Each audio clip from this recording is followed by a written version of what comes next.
அனைத்து உரிமை குரல் நண்பர்களுக்கும் வணக்கம். சீமான் இதற்கு பிறகு படத்தோட கதாநாயகனாக நடிக்கிறதுக்கு ஏதாவது வாய்ப்பு இருக்கா அப்படின்னு கேட்டுட்டு இருந்தா அனைவருக்கும் தான் பார்த்தீங்கன்னா இந்த வீடியோ இருக்க போது வாங்க பார்க்கலாம்.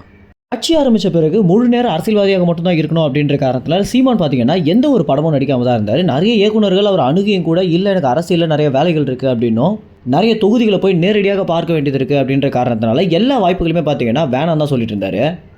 ஆனால் கட்சியுடைய நிர்வாகியான களஞ்சியம் பார்த்தீங்கன்னா முந்திரி காடு அப்படின்ற ஒரு படத்தை இயக்க ஆரம்பித்த தருணத்தில் ஒரு முக்கியமான காவல்துறை அதிகாரியாக சீமான் நடித்தா நல்லா இருக்குமே அப்படின்னு களஞ்சியம் பார்த்தீங்கன்னா சீமான் அணுகியிருக்காரு. களஞ்சியம் ரொம்பவே நெருங்கிய நண்பர் அப்படின்ற காரணத்தினாலையும் தன்னுடைய கட்சி நிர்வாகி அப்படின்ற ஒரு காரணத்தினாலையும் அது மட்டும் இல்லாமல் அந்த கதையில் இருக்கக்கூடிய அந்த காவல்துறை அதிகாரி அப்படின்றது நேரடியாக மக்களை சென்றடையும் அப்படின்ற காரணத்தினால இந்த ஒரு படத்திற்கு பார்த்தீங்கன்னா சீமான் ஒப்புக்கொண்டாரு. இந்த படத்திற்கு கிடைத்த வெற்றியை விட சீமான் நடித்த கதாபாத்திரத்துக்கு கிடைச்ச வெற்றி அப்படின்றது அபரிவிதமானது அப்படின்னே சொல்லலாம். ஏன்னா நிறைய மக்கள் கருத்தில் கூட என்ன சொல்லியிருக்காங்க அப்படின்னா சீமான் அரசியலையும் பார்த்துக்கிட்டு கொஞ்சம் படமும் நடிச்சாரு அப்படின்னா அவருக்கு இன்னமும் நிறைய ஆதாயம் கிடைக்கும் அப்படின்னும் ஒரு நேரடியாக பொதுக்கூட்டம் போட்டு பேசுறதை விட இந்த மாதிரி படத்தின் மூலமாக அவருடைய கருத்துக்களை தெரிவிச்சாரு அப்படின்னா அதிக அளவில் மக்களையும் பார்வையாளர்கள் சென்றடையும். நாம் தமிழ் கட்சிக்கு ஆதரவு கொடுக்கறவங்க மட்டும் இல்லாம சிறந்த படங்களை அவர் தேர்ந்தெடுத்து நடிச்சா அனைத்து தரப்பு மக்களாலையும் ஏற்கக்கூடிய அரசியல்வாதியாக சீமான் மாறுறதுக்கு நிறைய வாய்ப்புகள் இருக்கு அப்படின்னு தமிழ்நாட்டு மக்கள் பார்த்தீங்கன்னா சீமானுக்கு அறிகுறியாகவே சொல்லியிருக்காங்க. ரொம்ப வருஷமாகவே எல்லா பட வேலைகளுமே ஒத்தி வச்சுட்டு வெறும் அரசியலில் மட்டுமே இருந்த சீமானுக்கு பார்த்தீங்கன்னா இந்த முந்திரிக்காடு திரைப்படம் அப்படின்றது ஒரு கம்பேக் மாதிரி இருந்துச்சு அப்படின்னே சொல்லலாம். விட்டு போன நிறைய கதாபாத்திரத்தை சீமானுக்கு பண்ணணும் அப்படின்னு ஆசை இருக்கு அப்படின்னும் இதற்கு பிறகு சிறு சிறு வேடங்களை நடிக்கலான்னு இருக்கேன் அப்படின்னு சீமான் பார்த்தீங்கன்னா செய்தியாளர்கள் சந்திப்பில் சொல்லியிருந்தாரு.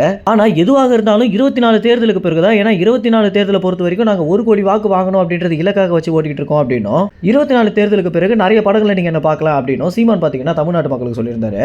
இதனைத் தொடர்ந்து தற்போது களஞ்சியம் பார்த்தீங்கன்னா ஆடலேறு அப்படின்ற ஒரு படத்தை இயக்க போறாரு. இந்த படத்துடைய போஸ்டர் பார்த்தீங்கன்னா நேற்று தினம் வெளியாகி இருந்துச்சு. இதுல யாருமே எதிர்பாராத ஒரு விஷயம் என்ன அப்படின்னா சீமான் தான் இந்த படத்துடைய கதாநாயகன் அப்படின்றதா தான் இருக்கு. சிறு சிறு வேடங்களை தான் சீமான் நடிப்பாரு அப்படின்னு எதிர்பார்த்துட்டு இருக்கும்போது ஒரு படத்துடைய முன்னணி நடிகராகவும் கதாநாயகனாகவும் சீமான் நடிக்க போறாரு அப்படின்னு யாருமே எதிர்பார்த்துட்டு இருக்க மாட்டாங்க.